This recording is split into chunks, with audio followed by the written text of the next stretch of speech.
Medina যাইতে হৃদয় হয় যে অধীর, বেকুল বেকারার।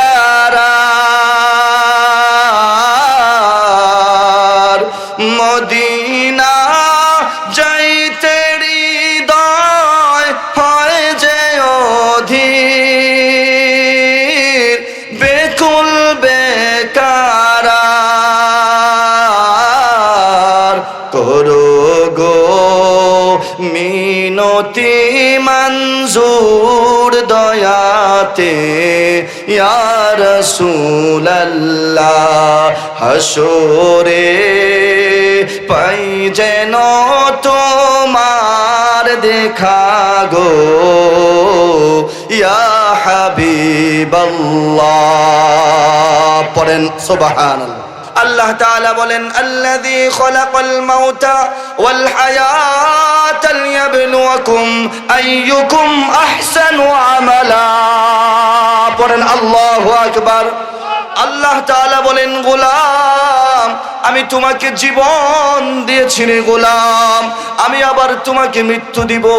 এই জীবন মরণের মাঝখানে যেই সময়টা আমি তোমাকে দিয়েছি, ও গোলাম, গহীন অন্ধকার কবরে যখন তোমাকে শোয়ানো হবে, যেখানে তোমার ভাই থাকবে না, বন্ধু থাকবে না, বান্ধব থাকবে না, সাথী থাকবে না, ওই জায়গায় গোলাম আমি তোমার জীবনের সকল আমল সম্পর্কে জিজ্ঞাসা করব। পড়েন আল্লাহু আকবার। ইন্নাল হামদালিল্লাহ ইন্নাল হামদালিল্লাহি হামদান কাসীরা ওয়াসাব্বিহুহু বুকরাতাও ওয়া আসীলা ওয়া নাশহাদু আল্লা ইলাহা ইল্লাল্লাহ ونشهد أن سيدنا وسندنا وحبيبنا وطبيب قلوبنا وروحنا وروح أرواحنا الذي أرسله بالحق بشيرا ونذيرا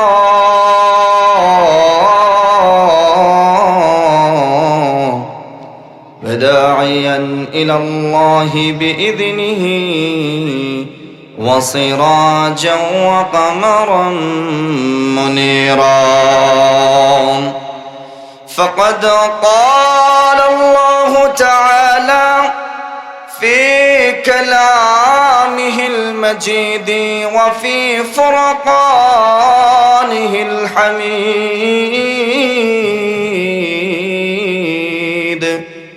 الذي خلق الموت والحياة ليبلوكم أيكم أحسن عملا أو كما قال رسول الله صلى الله عليه وسلم لا تغضب عليه رواه البخاري আলহামদুলিল্লাহ। মহান রব্বুল আলামিনের দরবারে শুকর গুজার করছি যে আল্লাহ তাআলা আমাদেরকে আজকের এই মহতি জলসা বাহেরচর মধ্যপাড়া বাইতুন নূর জামে মসজিদের উদ্যোগে এবং বাহেরচরের যুব সমাজ ও প্রবাসীদের উদ্যোগে আয়োজিত আজকের এই তাফসিরুল কোরআন মাহফিল, আল্লাহ তাআলা মাহফিলে যারা মেহনত করেছে, যারা সময় দিয়েছে এবং যারা অর্থ দিয়ে, শ্রম দিয়ে, মেধা দিয়ে, বুদ্ধি দিয়ে এই মাহফিলের জন্য সহযোগিতা করেছেন, আল্লাহ তাআলা প্রত্যেককে কবুল করুক, পড়ি আমিন। সময় খুবই সংক্ষিপ্ত, আমিও আপনাদেরকে সংক্ষিপ্ত সুরে দুই একটা কথা বলবো কোরআন ও হাদিস থেকে। সারা দেশের মধ্যে এখন যেই পরিমাণে ওয়াজ মাহফিল হয়, আজ থেকে 30 বছর আগে এই পরিমাণে ওয়াজ মাহফিল ছিল? একটু জোরে কথা বলবেন। এখানে আপনারা যারা আছেন হয়তো আমারই নতুন দেখতেছেন, কিন্তু আমি সবাইরই চিনি। আপনারা আমারে দেখছেন ছোট, আমি আপনাদেরকে দেখছি বড়। কারণ বড়র তো পরিবর্তন নাই, ছোটর পরিবর্তন আছে। ছোট ছোট থেকে বড় হয়, বড় তো আর বড় আর কোনো সিস্টেম নাই। আমি আপনাদেরই সন্তান। বিভিন্ন প্রিন্ট মিডিয়া, ইলেকট্রনিক মিডিয়ার কল্যাণে হয়তো আমাকে যুবকরা বেশি চিনে। তো আমার দেশের আজকের এই জায়গায় আমি আসার একটাই উদ্দেশ্য। আমাকে যখন ফোন দেওয়া হয়েছে, আমি বলছি যে যত কিছুই থাকুক 5 মিনিটের জন্য হইলে আসবো ইনশাআল্লাহ। আমার বাবারা, ভাইরা, এই দেশের ভিতরে এখন যেই পরিমাণে মাহফিল হয়, 30 বছর আগে এমন ছিল? 20 বছর আগে ছিল? আগে ছিল গান, যাত্রাপালা, ঠিক কিনা? এই যে আমূল পরিবর্তন, এটা কার মাধ্যমে হয়েছে আপনারা বলতে পারবেন? এদেশের মধ্যে 2004 সালের পরে অসংখ্য অগণিত ওলামায়ে কেরাম আমাদের এই উত্তর ইউনিয়নে এসেছে। আয়েশা আমাদের মতোই হতভাগাদেরকে ধইরা মাদ্রাসা, মসজিদ, মক্তবে নিয়া আমাদেরকে কোরআন হাদিস পড়াইছে। আর এই কোরআন হাদিসের আলো এই দেশে জ্বলছে। আর কোরআন হাদিসের উসিলায় এদেশ থেকে আল্লাহ তাআলা গান বাদ্য সব উড়াই দিয়া বেহেশতের বাগান বানাই দিছে। পড়েন সুবহানাল্লাহ। তাহলে credit, one of the most credit কার? এদেশের আলেম উলামা, যারা এদেশের সন্তানদের জন্য নীরবে নিবৃত্তিতে রাতের গভীরে দিনের আলোতে সব সময় কষ্ট করতেছে। পড়েন আলহামদুলিল্লাহ। এর মধ্যে অন্যতম একজন আমার উস্তাদ আমার পাশেই আছে। এই উস্তাদের দোয়া উসিলায় আজকে দেশ থেকে দেশান্তরে আপনাদের দোয়া এই বছর দেশের বাহিরেও প্রোগ্রাম আসছে, একমাত্র উস্তাদদের দোয়ায়। আমার বাবারা, ভাইরা, আমি আপনাদেরকে একটা one of the most popular topics আপনাদেরকে তুলে দেখাবো। এখন আপনারা যারা আছেন এই দেশের ভিতরে, এখন এত ওয়াজ মাহফিল, এত কিছু আজ থেকে 10-20 বছর আগে ছিল না, ঠিক আছে? এখন যেই পরিমাণে সুদখোর আছে, আজ থেকে 20 বছর আগে সুদখোর কি বেশি ছিল না কম ছিল? জোরে কোন, কম না বেশি? ডরায়েন না, কেউ মারতো না। বহুত বড় বড় জায়গায় ওয়াজ করায় পড়ছে, আলহামদুলিল্লাহ, কেউ আটকাইতেও পারে নাই। আরে এখন তো দূরের কথা, যখন ফেসিবাদ সরকার ছিল তখন বাংলার জমিনে এই দাউদকান্দি, কুমিল্লা, ঢাকা, রাজশাহী যে কোনো জায়গায় কোরআন বুকি নিয়ে আমি কথা বলেছি, কেউ আটকাতে পারে নাই। বাহির শরীর জমিন, আমার জমিন, এখানে আমি কোরআন থেকে কথা বলতে কোনো ভয় আছে? তাইলে আপনারা জোরে কোন আলহামদুলিল্লাহ বলেন না একটু। সুদখোর কি আগে বেশি ছিল না কম ছিল? এখন কি বেশি না কম? বেশি। তাইলে এত ওয়াজ মাহফিল, এত সুদখোর, এত কিছু ওয়াজ মাহফিল, বয়ান, এত কিছুর পরে এত আলেম ওলামা সকাল বিকাল মেহনত, মসজিদে, মক্তবে, জুমাতে, প্রত্যেক জুমাতে কিন্তু এই হারাম থেকে আমাদেরকে বাঁচার কথা বলে, ঠিক কিনা? হারাম কি আছে না আরো বাড়ছে? আরো জোরে কোন, আছে না বাড়ছে? তার মানে ওয়াজ নসিহত যা কিছু হয়েছে, এত ওয়াজ, এত নসিহত, এত আমলদের, এত আলেমদের কোরআনের কথা, আমরা কথা এক কান দিয়া শুনেছি আর এক কান দিয়া বাহির করে দিয়েছি, ঠিক কিনা? আমার বাবা, ভাইরা, ও বাহির চরের যুবক ভাই, বৃদ্ধ বাবা, কোরআন এমন একটা কিতাব, যে কোরআনের একটা আয়াত যদি কারো জীবনের সাথে লেগে যায়, হাদিস এমন একটা বাণী, যেই নবীর বাণীটা যদি কারো জীবনের সাথে লেগে যায়, ওই জীবনটা সাথে সাথে আলোকিত জীবন হয়ে যায়। বলেন সুবহানাল্লাহ। আল্লাহর হাবিবের দরবারে একজন সাহাবী আসলেন। আয়েশা বললেন, ওগো নবী, আমি এত বেশি বেশি আমল আমি করতে পারবো না, এত আমল আমার দ্বারা করা সম্ভব না, আমার একটা আমল দেন, যে আমলটা করলে আমি আমার জীবনকে পরিশুদ্ধ করতে পারবো। বলেন সুবহানাল্লাহ। কয়টা আমলের কথা বলছে? একটা আমলের কথা বলছেন। নবীজি তার প্রাণের সাহাবীকে বলে, ও আমার প্রাণের সাহাবী, তোমারে আমি একটা আমল দেই, এই আমল যদি তুমি করতে পারো, আল্লাহর জান্নাতটা তোমার জন্য বড় সহজ হয়ে যাবে। সুবহানাল্লাহ। আল্লাহর হাবিব বললেন, লা তাগদাব আলাইহি, ও আল্লাহর গোলাম, দুনিয়ায় যতদিন থাক থাকবা, দুনিয়ায় থাকা অবস্থায় যতদিন তোমার নামটা ইমানদারদের খাতায় থাকবে, মুমিনের খাতায় থাকবে, মুসলমানদের খাতায় থাকবে, তুমি যতদিন বেঁচে থাকবা মনের ভিতরে কখনোই কারো প্রতি রাগ, গুসা, অভিমান রাখবা না। পড়েন সুবহানাল্লাহ। এই নসিহত করলেন নবীজি তার সাহাবীকে। কাকে বলেন? সাহাবীকে এই নসিহত করেছেন। পড়েন সুবহানাল্লাহ। আমার বাবারা, ভাইরা, এক ভাই আরেক ভাইয়ের সাথে যে শত্রুতা হয় রাগ দিয়া শুরু হয়, ঠিক কিনা? বউ স্বামীর সাথে শত্রুতা শুরু হয় রাগ দিয়া, ঠিক কিনা? পাড়া প্রতিবেশী মানুষ মানুষের সাথে দ্বন্দ্ব হয় রাগ দিয়ে, ঠিক কিনা? আমার বাবারা, ভাইরা, নেতা নেতার সাথে লাগে মনের রাগ নিয়ে, ঠিক কিনা? ছোট ভাই বড় ভাইয়ের উপরে হাত তুলে, বড় ভাই ছোট ভাইয়ের উপরে হাত তুলে রাগের কারণে, বাবা সন্তানের উপরে হাত তুলে রাগের কারণে, মা মেয়ের উপরে হাত তুলে রাগের কারণে, শিক্ষক যখন ছাত্রের উপরে হাত তুলে সেইটাও রাগের কারণে। আমার বাবারা, ভাইরা, নবীজি এমন জায়গায় ওষুধ দিলেন যে কোনো ব্যক্তি যদি নিজের মন থেকে রাগকে সরায় দেয়, আল্লাহ তাআলা দুনিয়ায় থাকা অবস্থায় আল্লাহর জান্নাতটা তার জন্য সহজ করে দেয়। পড়েন সুবহানাল্লাহ। তাইলে এই রাগ আমাদেরকে কি পরিমাণে ক্ষতি করে বুঝতে পারছেন তো? ক্ষতিটা দুনিয়াতেও করে, ক্ষতিটা আখিরাতেও করে, ঠিক কিনা? আমার বাবারা, ভাইরা, রাগের কারণে ভুল করলেন, ভুলের কারণে আযাবের সম্মুখীন হলেন। আল্লাহ তাআলা বলেন, গোলাম,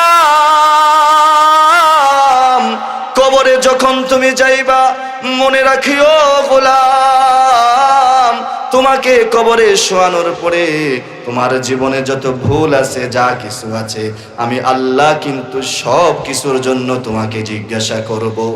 আল্লাহ তাআলা বলেন, আল্লাযী খালাকাল মাউতা ওয়াল হায়াতা লিয়াবলুয়াকুম আইয়ুকুম আহসানু আমালা।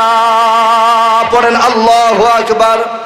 আল্লাহ তাআলা বলেন, গোলাম, আমি তোমাকে জীবন দিয়েছি রে গোলাম, আমি আবার তোমাকে মৃত্যু দিব। এই জীবন মরণের মাঝখানে যেই সময়টা আমি তোমাকে দিয়েছি, ও গোলাম, গহীন অন্ধকার কবরে যখন তোমাকে শোয়ানো হবে, যেখানে তোমার ভাই থাকবে না, বন্ধু থাকবে না, বান্ধব থাকবে না, সাথী থাকবে না, ওই জায়গায় গোলাম আমি তোমার জীবনের সকল আমল সম্পর্কে জিজ্ঞাসা করব। পড়েন আল্লাহু আকবার।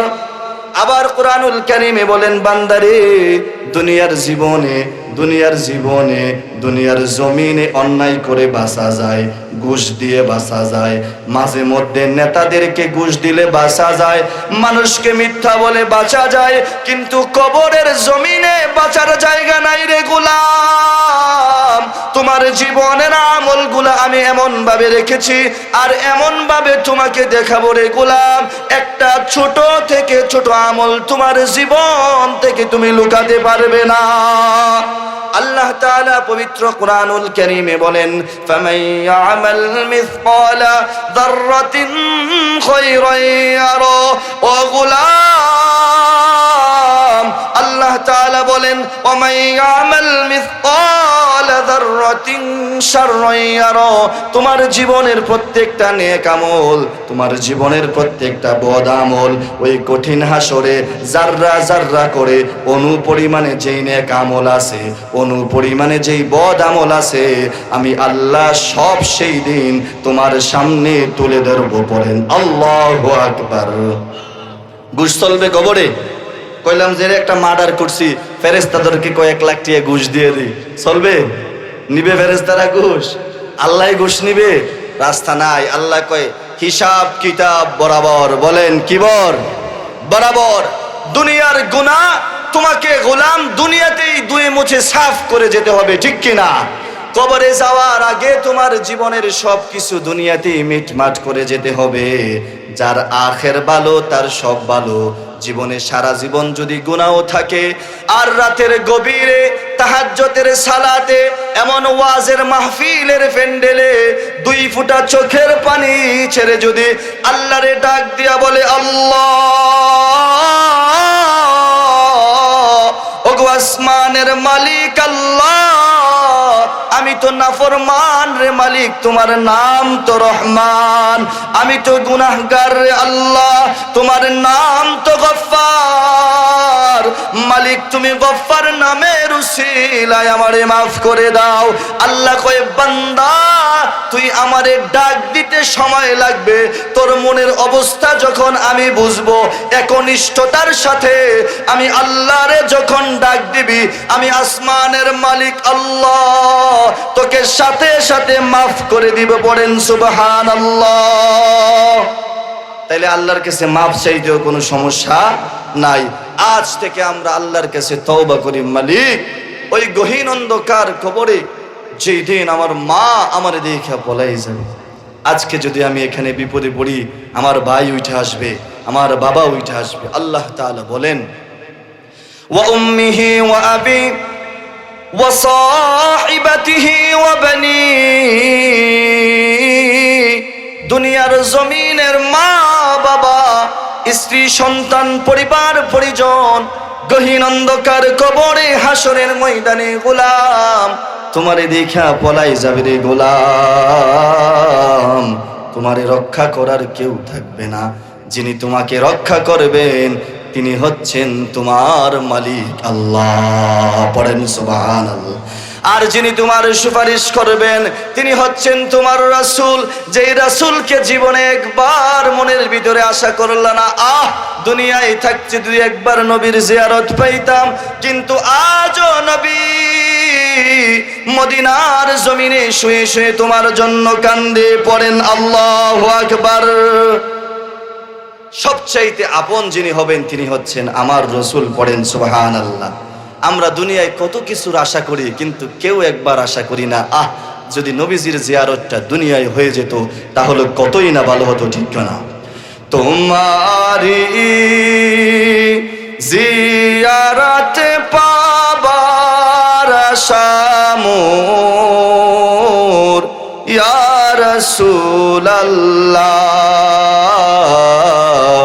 তোমারি জিয়ারত পাবার আশা মোর ইয়া রাসূলাল্লাহ। মরণে পাই যেন তোমার দেখা গো ইয়া হাবিবাল্লাহ। মদিনা যাইতে হৃদয় হয় যে অধীর, বেকুল